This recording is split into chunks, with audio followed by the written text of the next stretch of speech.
I love that we meet people all over the world. That's amazing.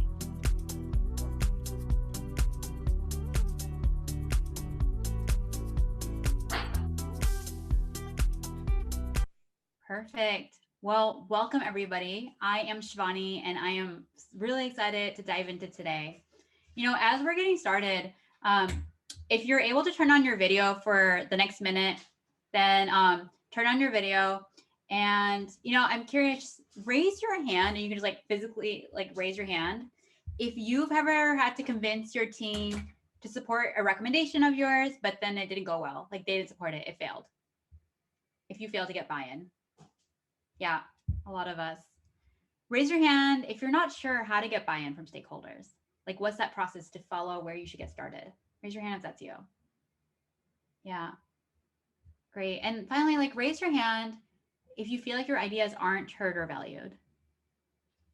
And yeah, okay, perfect. Me too. I've been guilty of all of this. And that's why I'm really excited for today. Hi, everyone. I am Shivani. I am the founder and CEO of Ascend. We offer an online leadership program for women.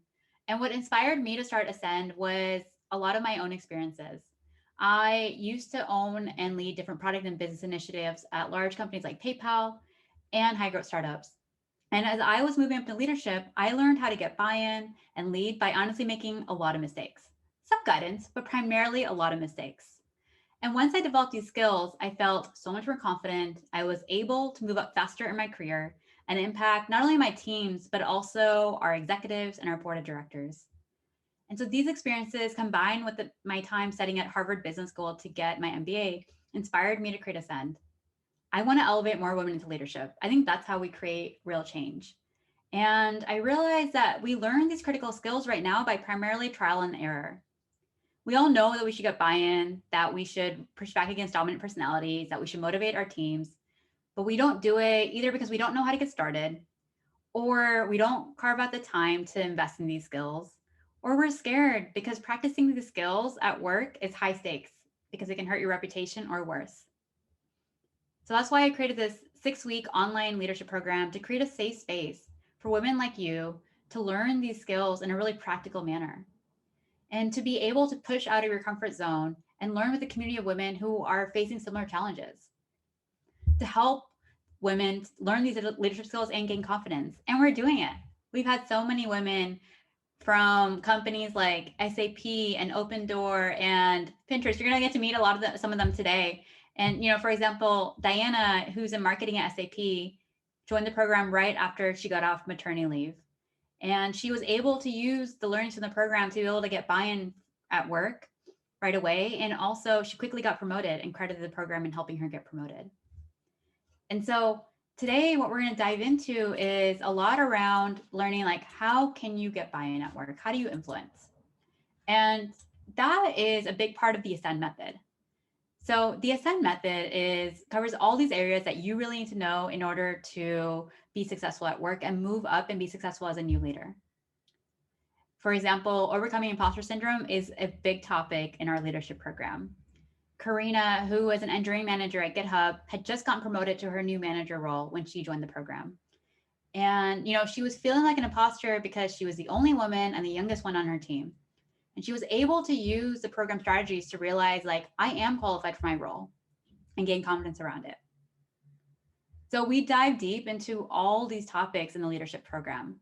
Today, we're going to give you a sneak peek into what's required to get buy-in. And so I'm going to first go through like some actionable strategies that you can start using right away. And then I'll share a little bit about the leadership program with you, and we'll have Q&A. And joining us are some of our alumni who can help share real life examples of how they've been able to use strategies to do better at work. So let me just quickly introduce you to them, and then we'll get started. And really, I want this to be really interactive. If something really resonates with you, throw it in the chat, give shout outs. Like, this is going to be fun. This hour is about all of us together and helping you to learn skills that you need. So Kendi, let's kick it off with you. Do you want to quickly introduce yourself? Yeah, absolutely. Hi, everyone. I'm Kendi.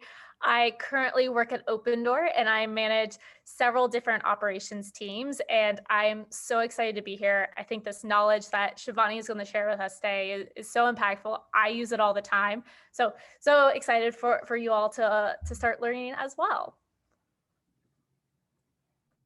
Thanks, Candy. Welcome. Karina, do you want to hop in?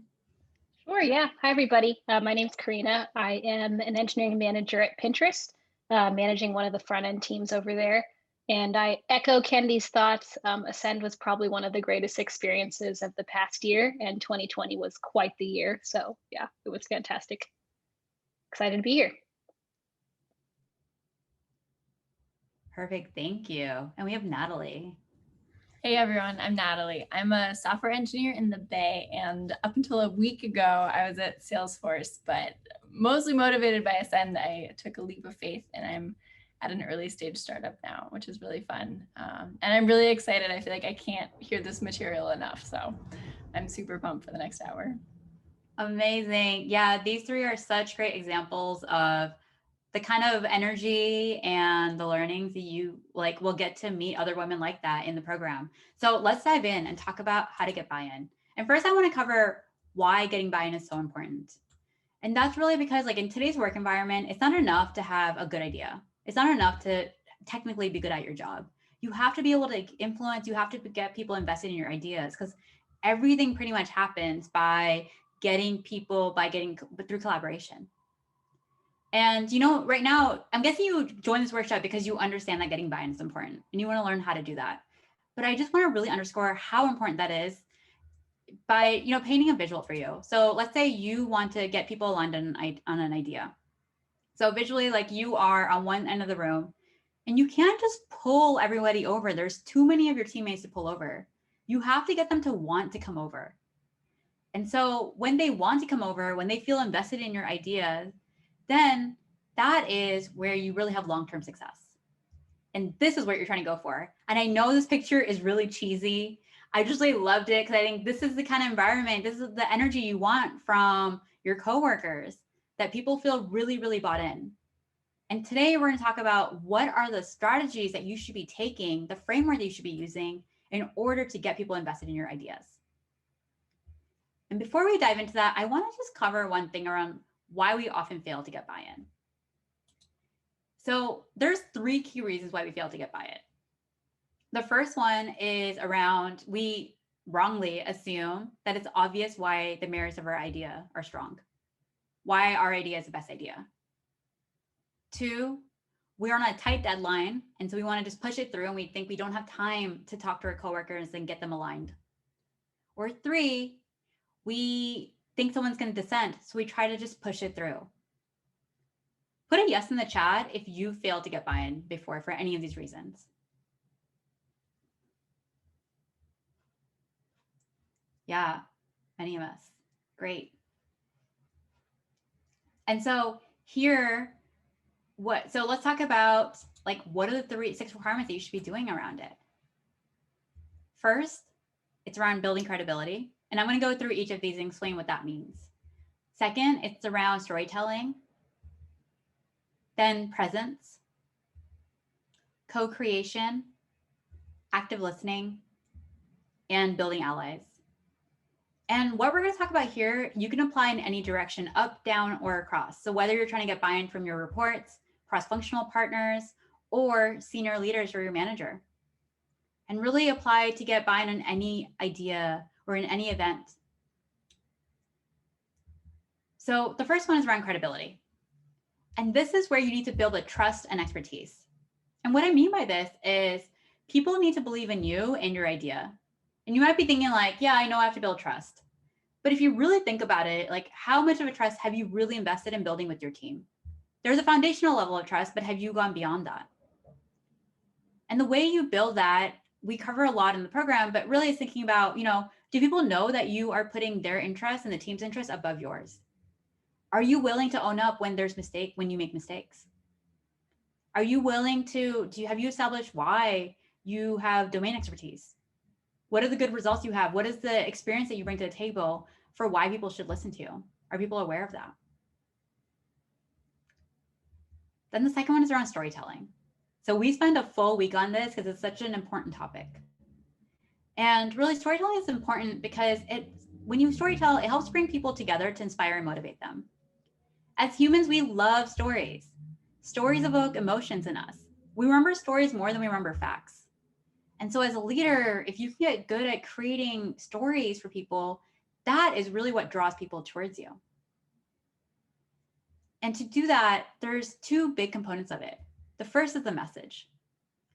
So it's how do you create a narrative that resonates with your audience?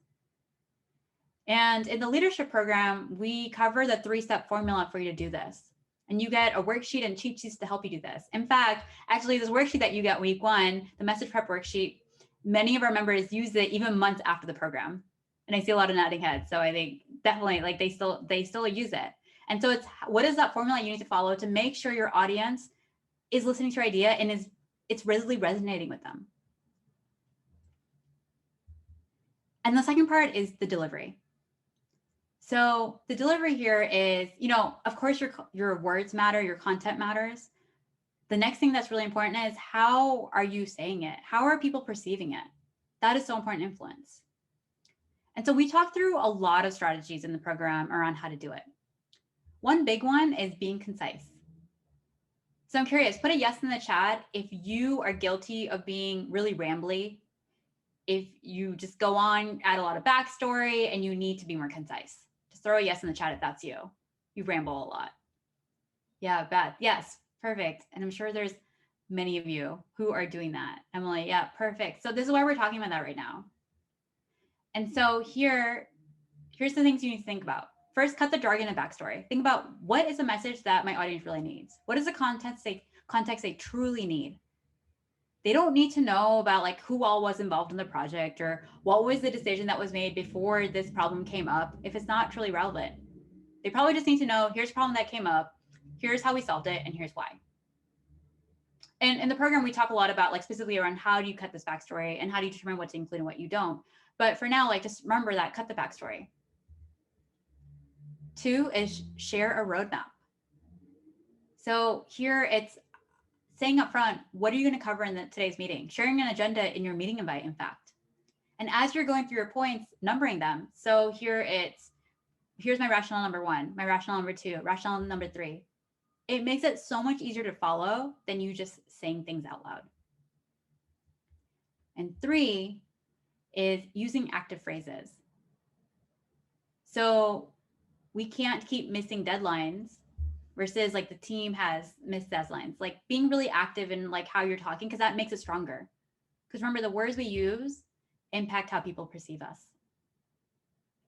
And so in the program, we go through a lot more strategies to improve your delivery, but this is one area that you can start doing today.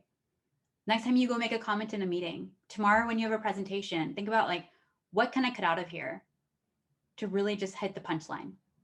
And people are going to notice a difference, I promise you. So, Kendi's going to share an example, a situation that she's had at work where she was able to leverage storytelling. Thanks, Shivani. Storytelling is very interesting to me because before Ascend, I thought I was like a solid speaker, figured out how to do it, but I didn't understand how to get to the next level. I saw really great speakers in my company, but nobody could tell me how to model their formulas. And thank goodness for Ascend, because Shivani, you were able to give me like the actual formulas and worksheets and strategies to actually be able to provide emotion of like the pain or the struggle, and then being able to still get the simplicity and get the buy-in and the action that I wanted out of that. And I saw that in my actual world when I had to bring in another operations team underneath me, and they were all looking at me like, who is this person and what are they going to do? And just by being able to tell the story of like why I cared about their process and what I was going to do to help them and set the mission up, I was actually able to weave in like why I cared, what I'm hoping to accomplish, and then being able to just deliver it in a way that built trust. And I still go back to that moment knowing that like if I would have just done it willy-nilly, I would have not been as successful as I was. And so it's pretty incredible once you have the tools to be able to actually implement them. And oh my goodness, it has made such a big difference in my ability to tell stories and to get engagement. So that's my example. And I mean, countless others, but that's definitely the one that I love the most. I love that. Thanks for sharing about how you're able to use that formula to really get buy-in from your new team. That's really impactful. And so, like the next part around it is, in addition to storytelling, something that goes hand in hand is around building presence. So for you, maybe you know it as executive presence or presence. And the thing is, executive presence is really an elusive trait. We know it when we see it. And you've probably gotten feedback from coworkers, your manager, that you have presence or you don't have presence one way or the other. And it's always just this vague term. What does that actually mean? And so we define it as self-confidence. It is your ability to own the room. How are people perceiving that self-confidence? And so, especially in moments of stress, how are you handling yourself? That's how people understand your presence, how they measure that. And the good thing is that we're not born with presence. It's something you develop over time. And we spend a lot of time in the program helping to build that presence up. And so one big thing is the words you say. So put a yes in the chat if you're guilty of saying sorry just for the sake of it. Sorry, I have a question. Sorry, I just have something to add. Yeah, okay, a lot of us. And so here it's important to think about, like, instead of saying sorry, say these phrases instead. Instead of saying sorry to bother you, just say, do you have a minute? You don't need to apologize to that person. You are trying to do work that will impact both of you. And so just ask them for a minute. It's not unwarranted. Now, of course, say sorry when it's justified. If you make a mistake, own up to it. But these are for situations when you're saying sorry just for the sake of it. That's your default answer. Actually, I think Kenny, it was you who were like, you even apologize when you bump into coffee tables and you're like, sorry to the coffee table. And so, yeah. And so like, that's just being conscious of that. And there's so many other words that we use in addition to that we talk about in the program, and like other strategies you can use to improve your presence. And it's really important to remember that the words we use shape how people perceive us. Then the fourth one is around co-creation. So we've talked about credibility, we've talked about storytelling, presence. Then it's co-creation. How do you get people invested in your ideas? Here, a big thing is you have to genuinely invest in collaborating. I'm sure at some point you have sent someone a deck last minute to get feedback on it. And then in your mind, you're like, well, I asked them for feedback. But if you send it to them last minute, like that's not actually your intention. You probably just asked them for feedback to check the box. You actually have to invest the time up front to get people's input on ideas.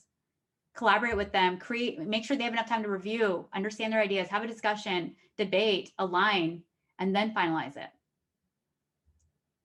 Because the thing is, when people feel really invested in the idea, then they're willing to go to bat for it. You'll have less problems later down in the project. And so here, you don't need to come up with the best idea. You need to execute on the best idea.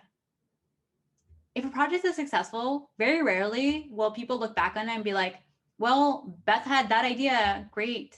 No, they're gonna say like, well, Beth was able to lead her team to have success. It doesn't matter who the idea came from. It's how well are you able to rally your team to make sure there is a good outcome. Even when problems come up, how can you resolve that?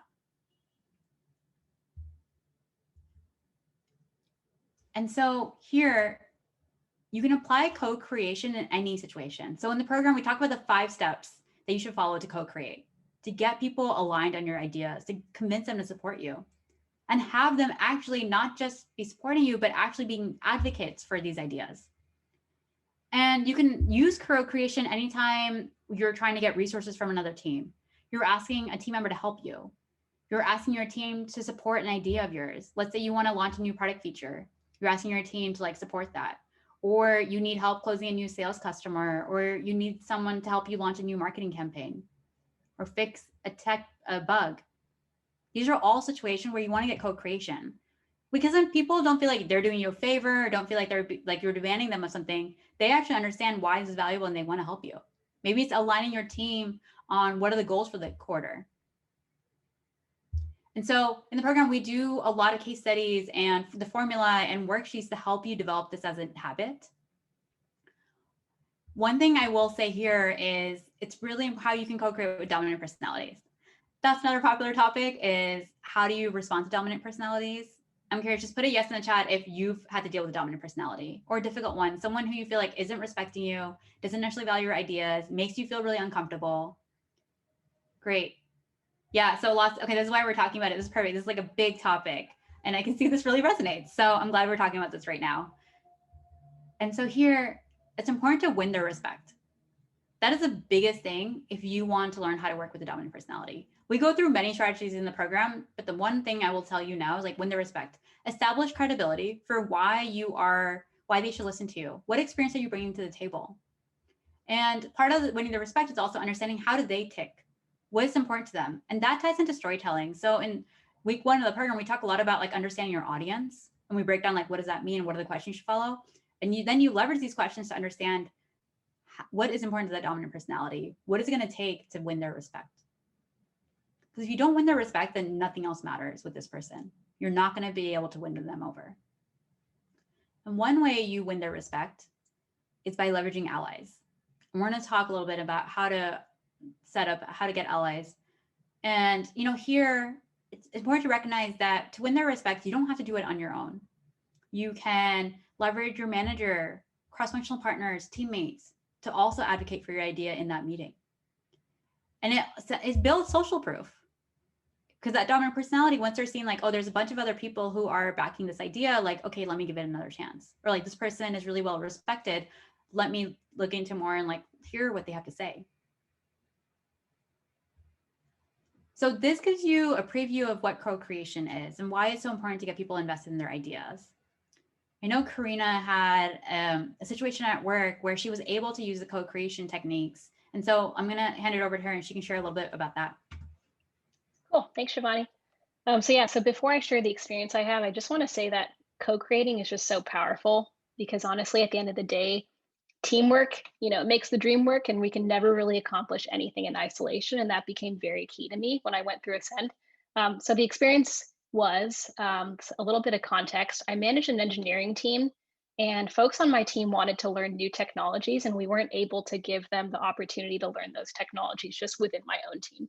So what I wanted to do is I wanted to create a rotation program where engineers from my team could rotate to other teams, learn on those teams, and then come back to mine. The problem, though, with that is that creating such a program like this was not just up to me. It was also up to my peer managers and the managers of those teams that they would rotate on. And I knew that those managers were very busy. They had their own priorities and roadmaps, and they would definitely have concerns. So I was pretty nervous about how to make this happen. Thankfully, I had just been through the Ascend module on co-creation. And so what I did is I did 2 things. The first thing is I wrote up a proposal for what I thought the program could look like, how it could be beneficial, etc. And I use the message preparation worksheet that Shivani just mentioned. I think I use that probably on a weekly basis, but I use that to try to figure out what are the concerns, like what are they going to be concerned with in relation to this program? What questions might these managers ask of me? And how the program would benefit them, because I really wanted that to be a key message for them. So I wrote that proposal, scheduled a meeting, and rather actually scheduled a workshop. So I named it a workshop because I wanted them to know that I was trying to do this in partnership with them. The end result is that we walked through that workshop. We created a program that fit the needs of my team as well as their team.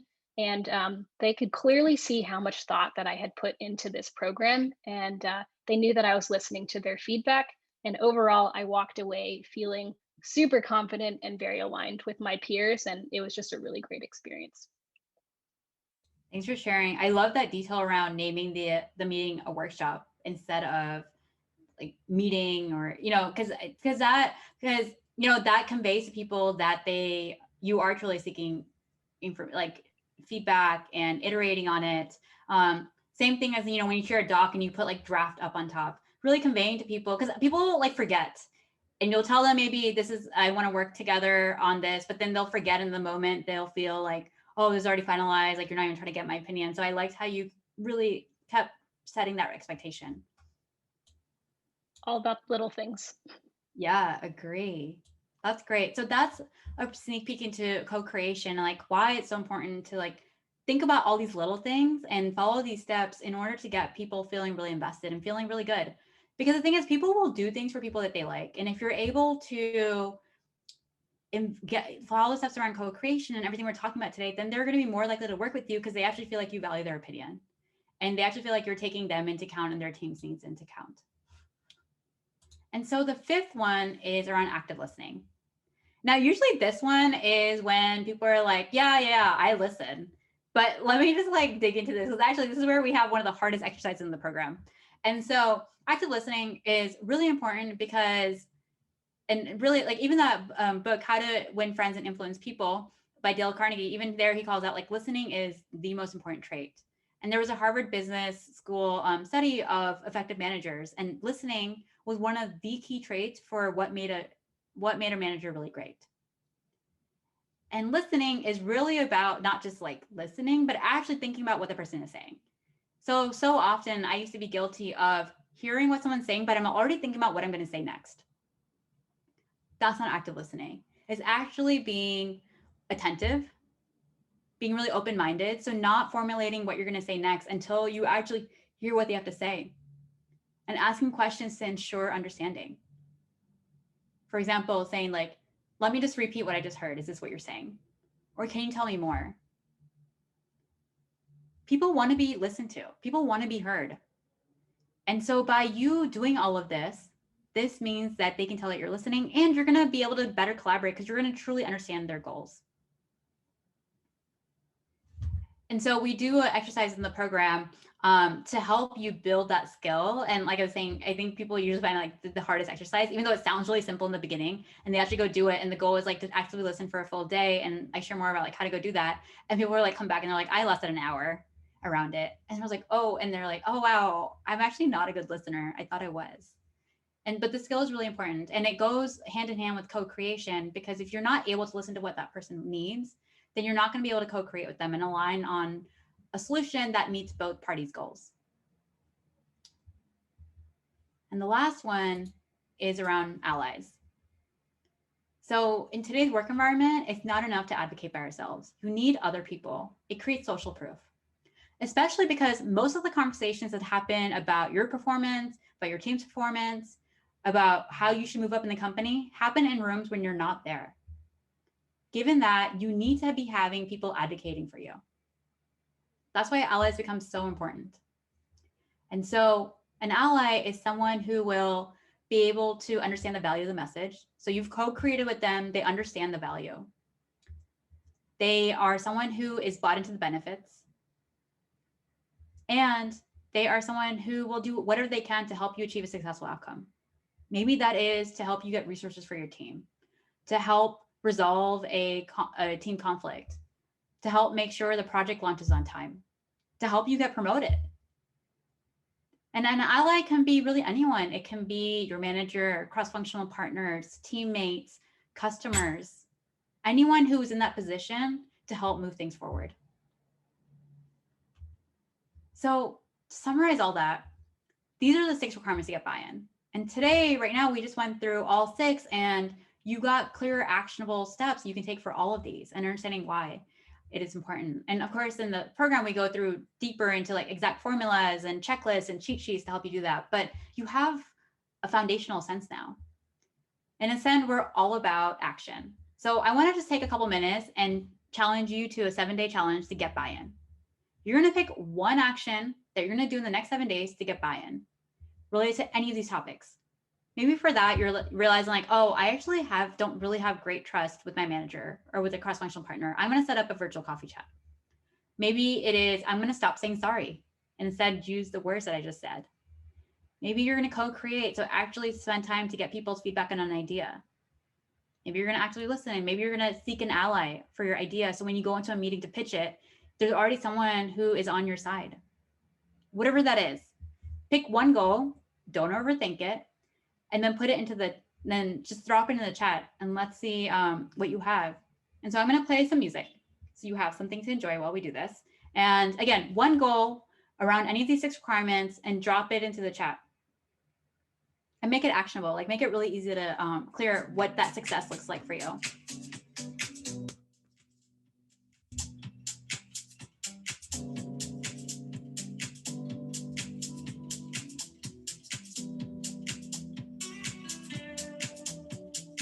No more sorry, I love that. More active listening. Yeah, it's easy to drift off. Stop saying sorry, be a common theme. Right. And I'll share the replacement words with you via email after this.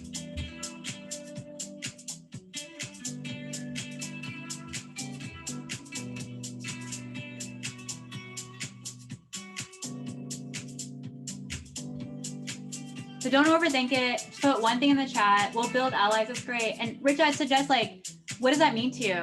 You know, who are you gonna? Are you set up a coffee chat this week? Do you have someone in mind already that you want to build an ally around? Active listening and avoiding unwarranted. We're gonna be more concise. Here's how we solved it. Here's why. Perfect. Being really present in conversation. Great. I love these. So let's do 20 more seconds, and then we'll come back together. And put your goals somewhere where it's easy for you to refer back to. So maybe it's a calendar invite, maybe it's a post-it on your desk, something so you can remind yourself, come tomorrow, come next week, that you have to do this.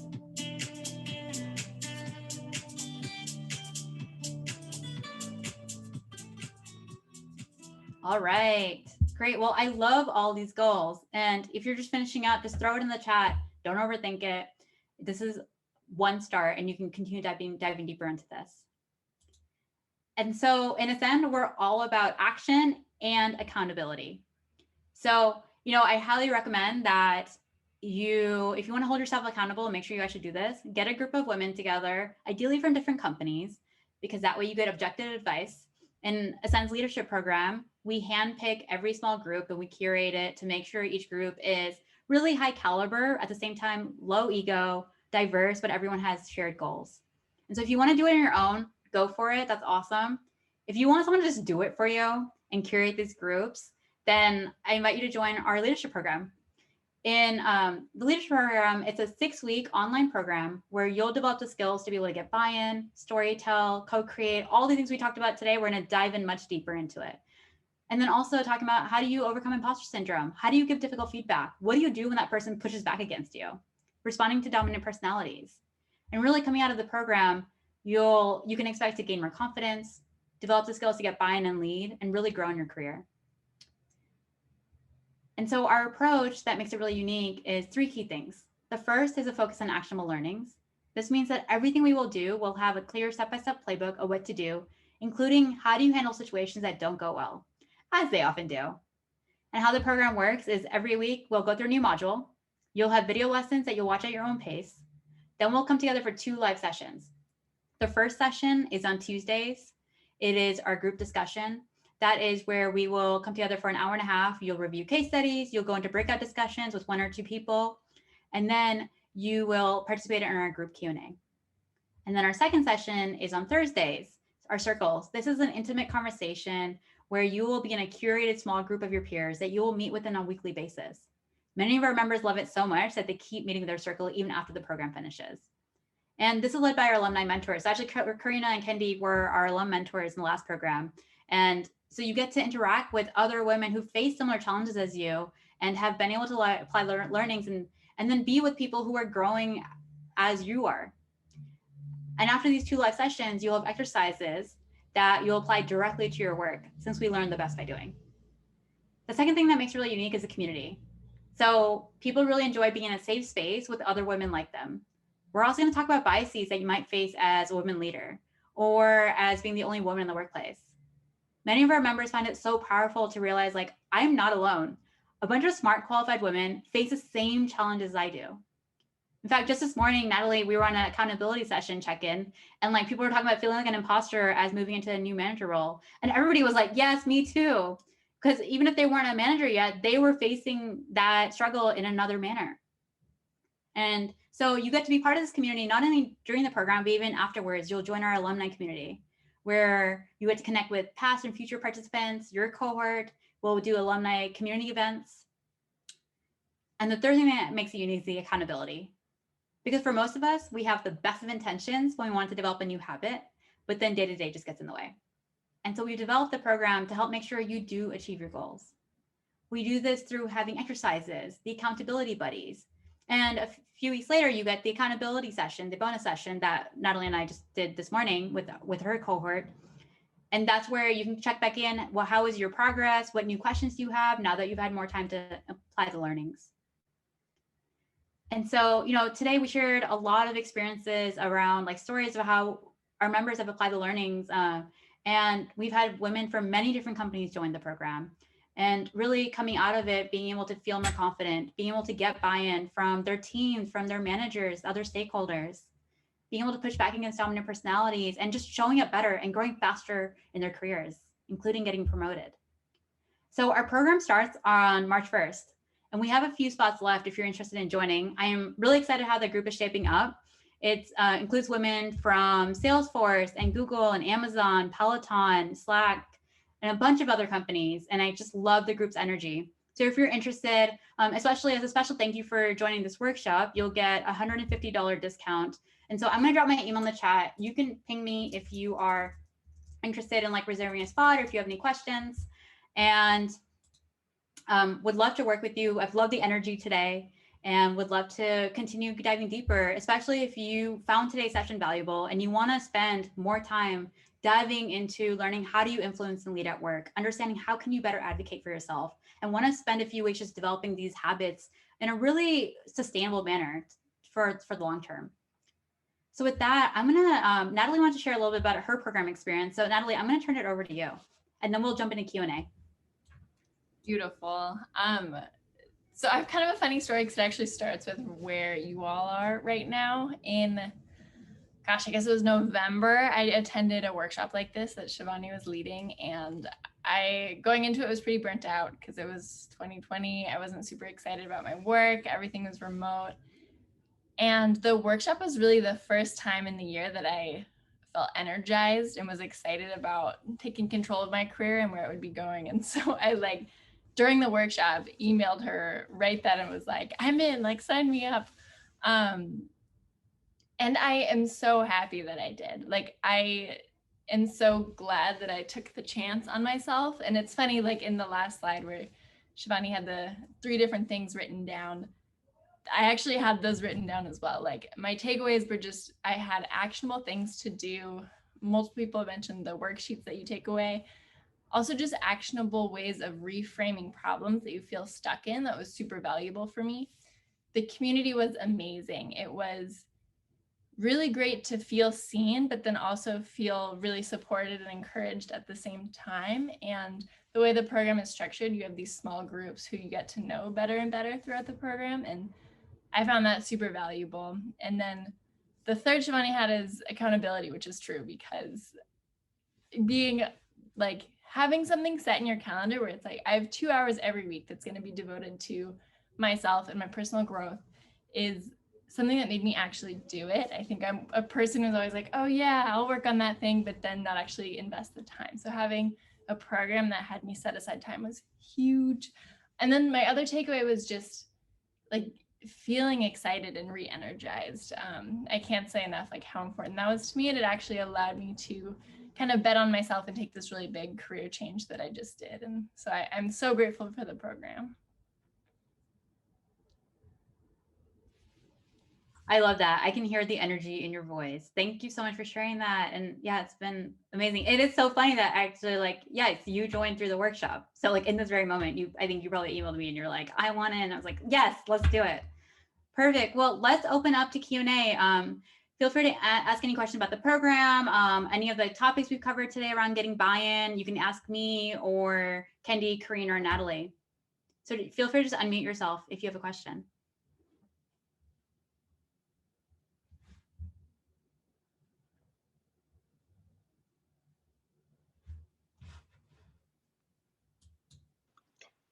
I have a question. One thing that I'm struggling with a lot is you say don't say sorry when you are nervous about things or you just for no reason, right? One thing I struggle with is when other people are talking and I don't want to interrupt them. Is there a good way? And then I end up saying, "Oh, sorry, can I just say something?" Is there a better way to make sure you get your word in there without interrupting people?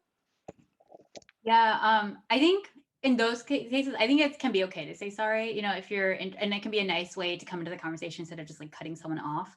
And so it's wait for, like waiting for someone to take a breath. Sometimes you can notice it. Maybe if they are going to be like long-winded, then you can jump in. You can just be like, do you mind? And here you don't even have to say sorry. You can just be like, do you mind if I just ask you a quick question before we move on? Or actually, I have something to add right there that's related to this topic. Do you mind if I just cover this before you jump onto the next section?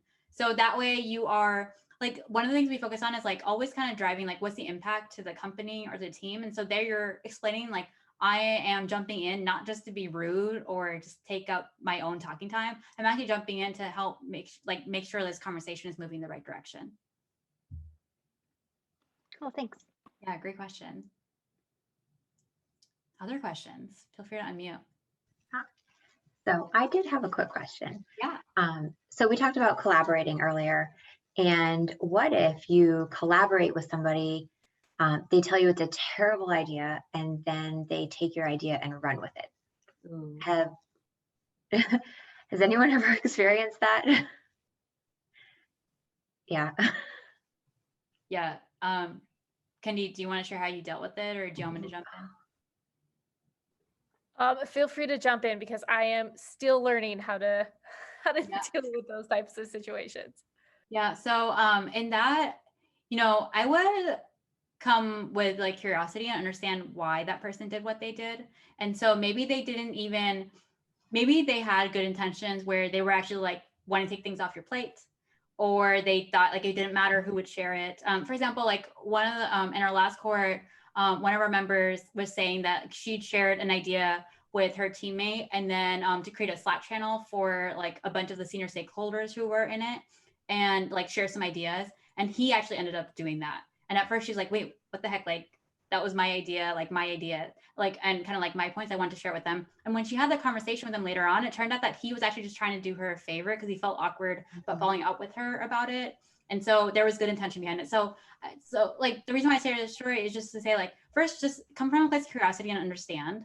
Like, you can say like, we talked about this idea earlier. I know you were supportive of it, which was great. I'm just curious, like, what led you to share this idea broadly? I thought that would have been something like I would be doing, or at least we could have done it jointly, and understand what's happening. And then like get context. So hopefully it was just like good intentions and just an honest mistake. If they did have bad intentions, usually if you call them out, that reduces the chance that they're going to do it again because they know you're not going to take it. If it keeps happening, notice a pattern, like track it, like keep notes of it, and then go back and have a more serious conversation with them, and then flag it to your manager. And the one other thing I'll call out is like, for the people who are closest to your work, often they know where these ideas are coming from. And if they don't, then figure out a way, like, how can you create that visibility around your ideas? Maybe it's in all hands meetings or stand-ups, your team meeting, or like sending weekly updates around what is your team working on. And then it becomes pretty visible. That being said, like, you should still, like, if someone's quote unquote stealing your ideas, like, you should stand up for that and start with having a conversation first with that person. Thank you. Great question. Other questions?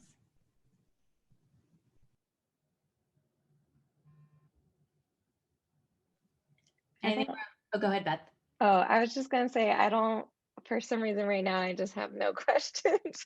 I just came from a meditation class, so I think I'm just very relaxed right now. Nice. But I just wanted to say thank you, because like I had seen this event posted and I was like, oh, that sounds exactly what I need to find out right now. I'm new in my role, or at my company that I just started. So I just hit my 3 months like a couple weeks ago. And so it's just been like a journey to get through it, because that's always like the most difficult part, I feel like. So this is really great. And I've definitely been in situations at this company, other companies, where it's just like you just feel like you're just going and nobody's listening, and it's like, okay, I'm listening, I'm trying to find out, but how do I get others to listen? So I appreciate this. Thank you. Yeah, of course. Congrats on your new role. Thank you. I'm glad this was helpful for you. And thank you so much for joining. I love the energy in the chat. I love these questions. They were really great. Stay well and take care, everyone. Have a good night.